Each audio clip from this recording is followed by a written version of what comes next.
गरीब की तरफ इनका कोई ध्यान नहीं है, यहाँ के लोकल लोगों की तरफ इनको कोई ध्यान नहीं है। सांबा में जो दरिया का पोल्यूशन फैलेगा उसकी तरफ इनका कोई ध्यान नहीं है।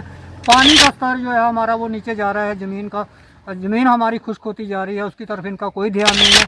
बड़े बड़े खड्डे जो हैं वो दरिया में खो गए हैं क्रॉस। यहाँ देखो, यहाँ रात में भी जो है ये खनन माफिया वहाँ पे लगा होता है रेत निकालने में।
आज ये बात करना चाहता हूँ कि सबसे पहले हमारी जो धरोहर है सांबा की, हमारा दरिया जिसमें रेत नहीं, और रेत वो है वो सोने के मुकाबले बराबर है। वो रेत नहीं है, वो सोना है हमारा सांबा का, जिसकी वजह से हमारा दरिया का जो पानी है वो साफ़ सुथरा था, जिसकी वजह से हमारे फिल्ट्रेशन प्लांट वहाँ लगे हुए थे, जहाँ से हमें साफ़ सुथरा पानी जो है वो सप्लाई होता था और वो पानी पी के हम लोग ठीक रहते थे। आज उस दरिया की हालत अगर आप देखो तो खनन माफिया ने इस कदर उसकी हालत कर दी है कि वो अब दरिया की बजाय एक नाला बन के रह गया है। बड़े बड़े खड्डे, वहाँ से मिट्टी, जहाँ वहाँ से बजरी, वहाँ से जो भी उनको सामान जो मिल रहा है, जो बाहर उनको सप्लाई करना होता है, वो वहाँ से निकाल के उसने दरिया की कंडीशन जो है वो बिल्कुल ही बुरी कर दी है। दूसरी बात यह है कि उस कंडीशन का हमें जो बेनिफिट होना चाहिए था लोकल लोगों को, आज रेट इतना है कि रेत का, बजरी का हमें 3000 से नीचे ना तो रेत मिलता है ना तो बजरी मिलती है। वही रेत और बजरी हमें 700 रुपये में या 1000 रुपये में या 1500 रुपये में मिल जाती थी। आज प्राइम मिनिस्टर आवास योजना का काम चल रहा है हमारे इलाकों में। आप बताइए, वो गरीब लोग, उनको 2 कमरे, 1 किचन, 1 बाथरूम तैयार करना है, उसके लिए रेत चाहिए, बजरी चाहिए। वो बेचारे आगे ही सरकार की मदद से वो मकान बना रहे हैं। अगर इतना हाई रेट होगा तो वो कैसे अपने मकान जो है वो तैयार कर पाएंगे। तो सरकार और ये खनन माफिया, इनका नेक्सस जो है आपस में मिला हुआ, ये नहीं, गरीब की तरफ इनका कोई ध्यान नहीं है, यहाँ के लोकल लोगों की तरफ इनको कोई ध्यान नहीं है। सांबा में जो दरिया का पोल्यूशन फैलेगा उसकी तरफ इनका कोई ध्यान नहीं है। पानी का स्तर जो है हमारा वो नीचे जा रहा है, ज़मीन हमारी खुश्क होती जा रही है, उसकी तरफ इनका कोई ध्यान नहीं है। हमने बार बार एडमिनिस्ट्रेशन से कई लोगों ने अलग अलग डेपुटेशन जो हैं वो आ रहे हैं, एडमिनिस्ट्रेशन से मिले हैं, लेकिन उसका कोई भी असर जो है वो एडमिनिस्ट्रेशन के ऊपर नहीं हुआ। आज हमारे गरीब लोगों को इतनी दिक्कत आ रही है, इतनी महंगी बजरी, इतनी महंगी रेत, और ऊपर से हमारा एटमॉस्फेयर पे जो फ़र्क पड़ रहा है इस दरिया का रेत जो है खाली होने के कारण, उसके लिए मैं एडमिनिस्ट्रेशन से कहूँगा कि गरीब लोग जो मकान बना रहे हैं बेचारे आज उस कैपेसिटी में नहीं है कि इतना महंगा रेत और इतनी महंगी बजरी खरीद के वो 2 कमरे, 1 किचन, 1 बाथरूम तैयार करके वो देंगे 1,66,666 रुपये में।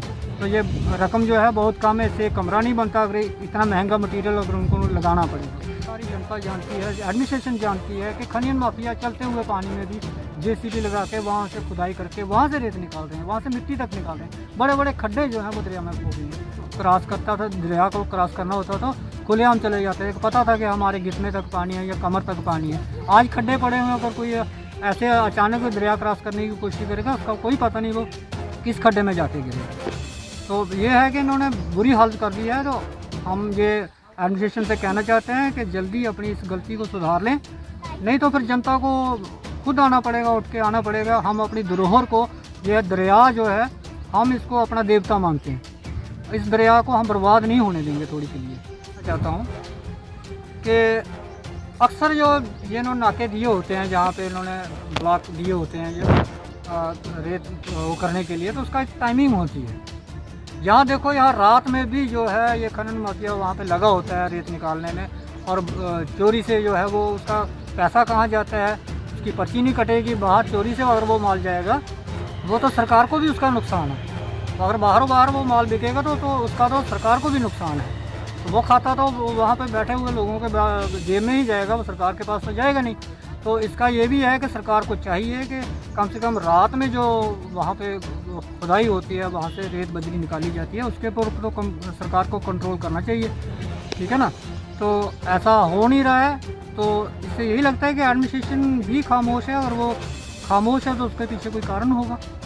तो ये है कि आप अभी से इसको ऊपर कंट्रोल करें, और रेट खासकर जो रेत बजरी आपने महंगी 3000 4000 में मिल रही है, इसके ऊपर ध्यान दें, ताकि हमारे गरीब लोग जो मकान बना रहे हैं वो कम से कम आसानी से अपने मकान जो हैं वो कम उसमें बना सकें। सांबा में जिस तरह से माइनिंग का यहाँ पे गुंडा राज चल रहा है, माइनिंग माफिया कह सकते हैं हम, सांबा की जो हालत इन लोगों ने की हुई है, जो गुंडा राज यहाँ पे चलाया हुआ है, इससे सबसे ज्यादा जो दिक्कत है हमारे सांबा के लोगों को आ रही है।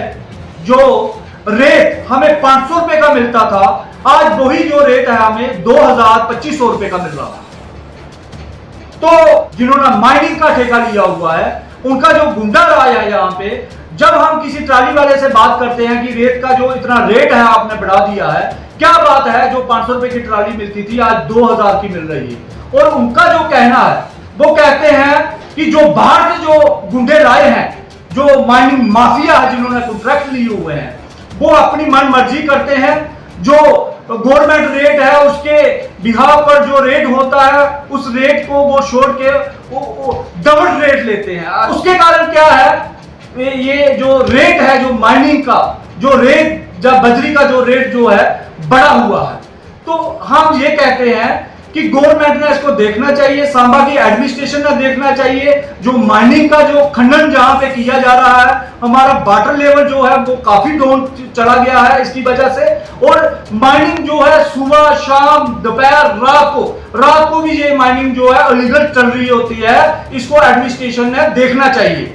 और जो सांबा के लोगों को दिक्कत आ रही है, ये जो दरिया है ये हमारा है, बसंतर हमारा है, और जो माइनिंग जितनी भी की जा रही है वो और साइडेड के लोग कर रहे हैं। जो जितना भी रेत बजरी ये जो है सांबा से लेकर जा रहे हैं, रामबन हो गया, कठुआ हो गया, सांबा के लोगों को दिक्कत। जो सांबा का जो रेट है उसका एक रेट फिक्स करना चाहिए, सांबा के स्पेशल लोगों के लिए इन्होंने रेट फिक्स करना चाहिए। सांबा का जो बसंतर जो है वो सांबा के लोगों का है, ऐसा नहीं है जैसे गवर्नमेंट ने रखी हुई है। सुबह से लेकर शाम तक से 7 बजे तक माइनिंग कर सकते हैं। पर बहुत अफसोस से कहना पड़ता है, मुझे तो ये भी लगता है कि एडमिनिस्ट्रेशन इसमें मिली हुई है, माइनिंग के जो ऑफिसर है वो मिले हुए हैं, जिसके कारण ये रात को भी जो माइनिंग करने की हिम्मत रखते हैं। क्या माइनिंग ऑफिसर को पता नहीं चलता कि सांबा के हालात किस तरह से बने हुए हैं, कि डे और नाइट यहाँ पे माइनिंग करवाई जा रही है। सांबा का वाटर लेवल बिल्कुल डाउन चला गया है। हमारे लोगों को अगर ऐसा ही चलता रहा तो हमारे लोगों का आपका चहेता चैनल भारत सरकार की डिजिटल मीडिया आचार संहिता 2021 के अंतर्गत FCDN का सदस्य है। हम अपनी खबरों में FCDN की कोड ऑफ इथिक का पालन करते हैं। FCDN का सदस्य होना ही खबरों की प्रामाणिकता है।